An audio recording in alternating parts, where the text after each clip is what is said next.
सुबह सुबह समीरा के घर पर लोगों की भीड़ जमा हो गई। उसका रो रो कर बुरा हाल था।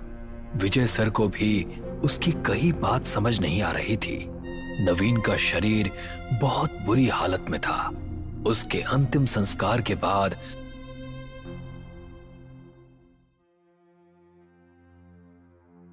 शाम के समय विजय फिर से उसी तांत्रिका के साथ समीरा के पास पहुंचा। समीरा अपने कमरे के अंदर बंद थी और उसके बुदबुदाने की आवाज बाहर तक सुनाई दे रही थी। समीरा, समीरा दरवाजा खोलो, मैं हूं विजय। ये सुनकर समीरा ने दरवाजा खोला। उस कमरे में चारों तरफ अंधेरा था।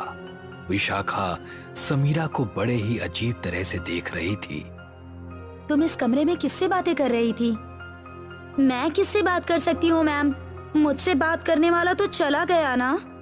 समीरा, मैं जानता हूँ ये वक्त तुम्हारे लिए बहुत मुश्किलों भरा है, लेकिन हम बिल्कुल रुक नहीं सकते।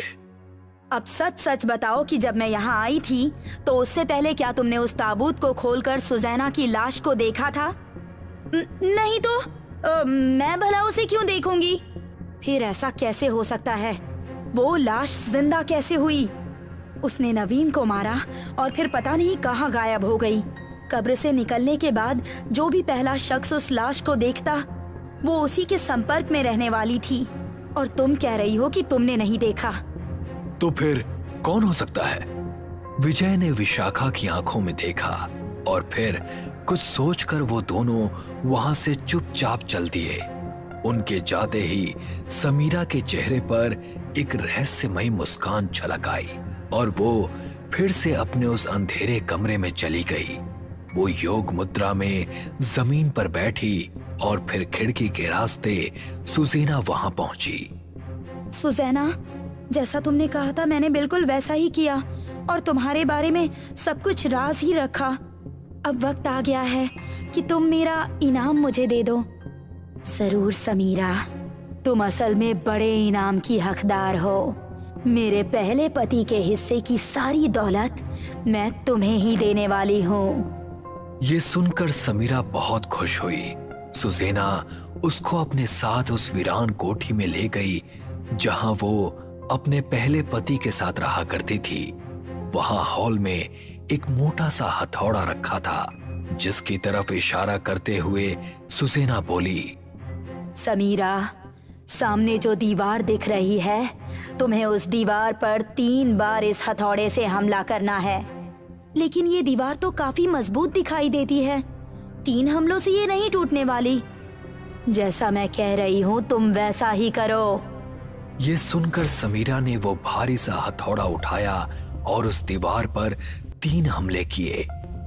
बड़े ताजुब की बात थी कि वो दीवार जरा सी भी खराब नहीं हुई। समीरा भी थक गई थी।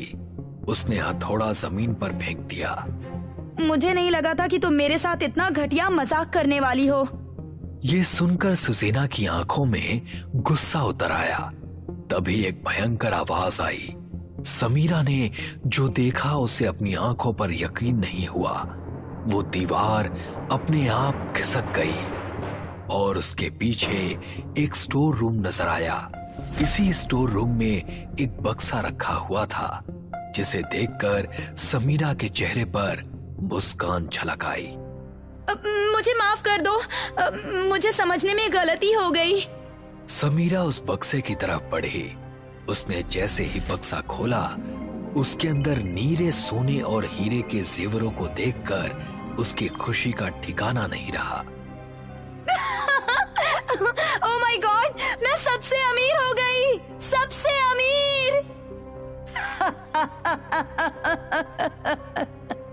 अभी वो दोनों जोर जोर से हंस ही रही थी कि वहां पर ना जाने कैसे विशाखा और विजय दोनों पहुंच गए। विजय के हाथ में एक कुल्हाड़ी थी। उसने देर न करते हुए सुजैना की गर्दन उड़ा दी और वो कटकर खजाने के बक्से के पास जा गिरी। ये तुमने क्या किया? हमें खजाना मिल चुका है, अब इसकी जरूरत भी क्या थी?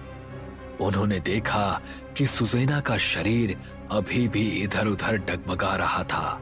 विजय, जल्दी से उसके 60 टुकड़े कर दो, वरना ये फिर से जीवित हो जाएगी। विजय ने उसके दोनों हाथों और दोनों पैरों पर हमले कर उसके शरीर के 60 टुकड़े कर दिए।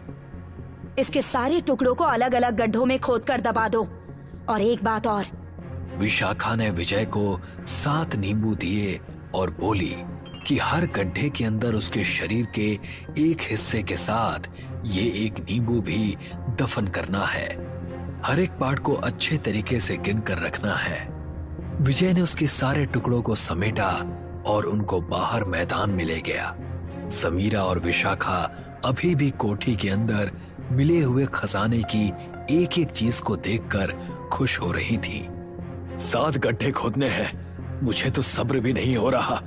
कब ये काम पूरा होगा और कब मैं अरबपति बनूंगा। विजय ने एक छोटा गड्ढा खोदा और सबसे पहले सुजेना का सर उसमें रख दिया। फिर एक नींबू उसमें रखकर उसका मुंह बंद कर दिया। इसी तरह वो एक गड्ढा खोदता और उसके शरीर का एक हिस्सा एक नींबू के साथ दफन कर देता। जल्दबाजी में उसको ध्यान ही नहीं रहा कि उसने कितने गड्ढे खोदे और कितने हिस्सों को जमीन में गाड़ा। जब उसने देखा कि अब जमीन पर एक भी हिस्सा नहीं बचा, लेकिन अभी भी एक नींबू उसके पास बचा है, तो वो सोचने लगा, शुक्र है सारे पार्ट्स दफना दिए, लेकिन ये नींबू कैसे बच गया? शायद विशाखा ने मुझे 8 नींबू दे दिए होंगे। ये सोचकर उसने वो नींबू एक तरफ फेंक दिया।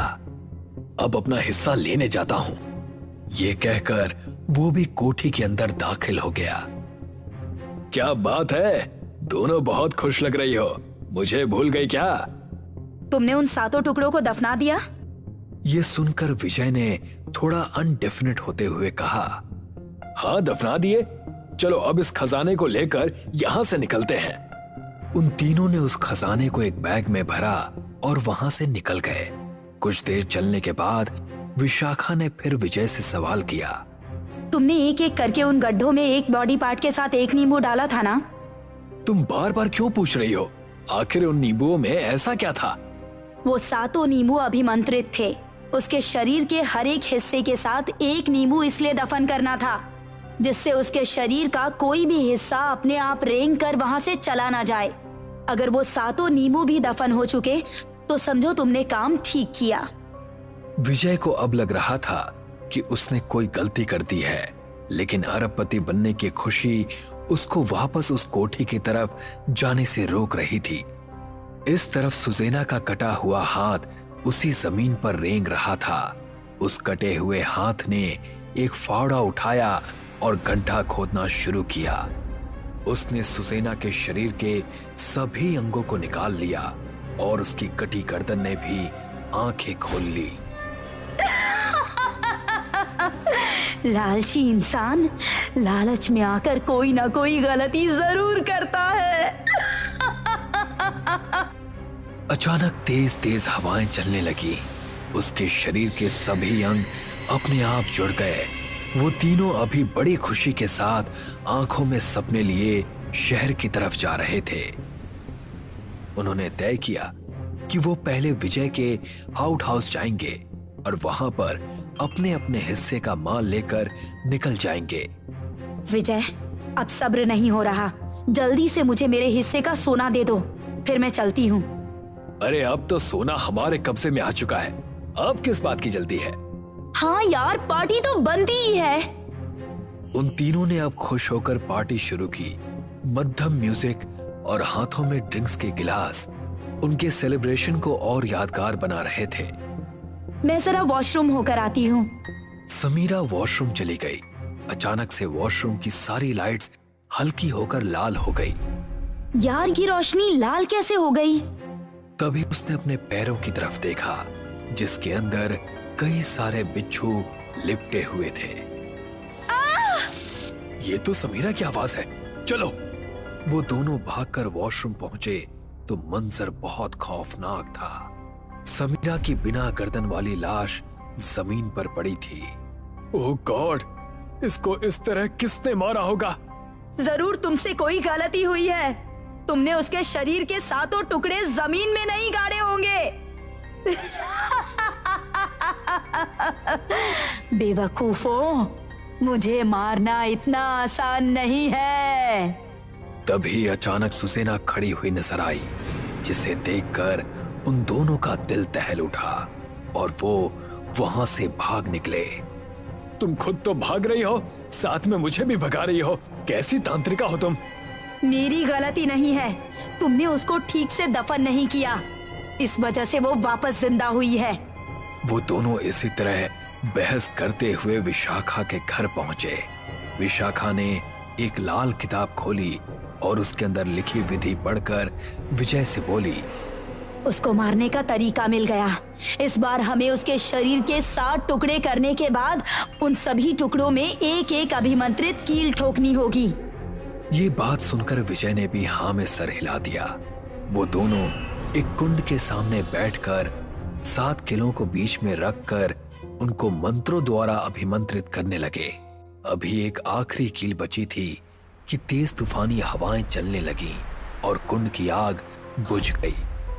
ये अचानक इतनी तेज आंधी कैसे आ गई? जरूर वो कहीं आसपास है।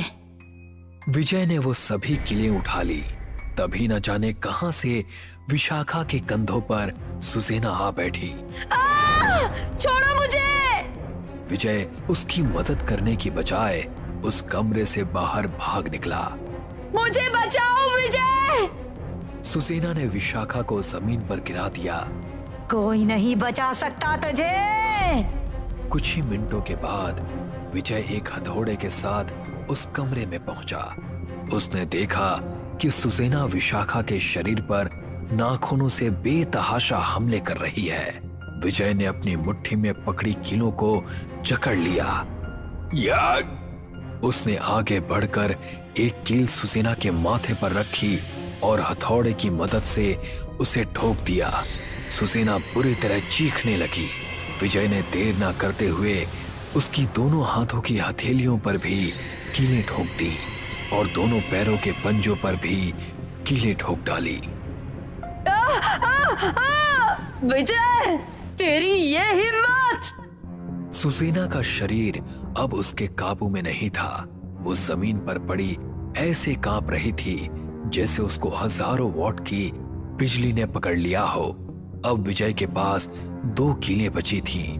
उसने एक कील सुसेना के पेट में और 7वीं कील उसके सीने में ठोक दी।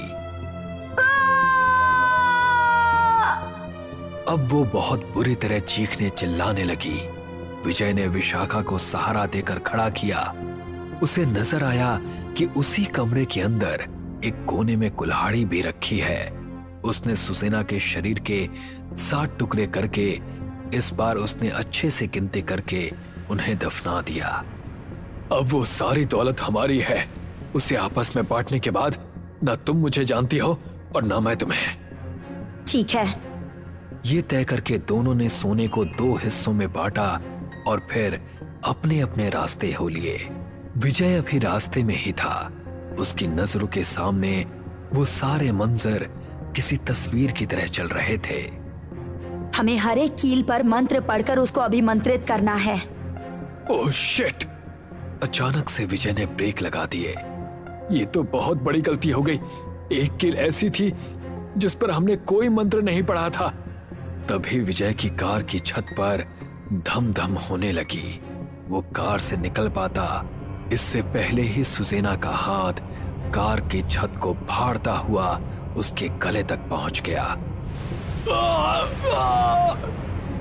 और सुसेना ने उसकी गर्दन पकड़कर ऊपर खींच ली।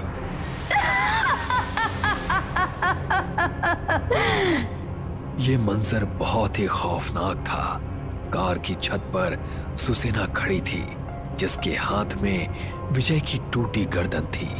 उसका शरीर अभी भी कार के अंदर था। सुसेना को मारना नामुमकिन है।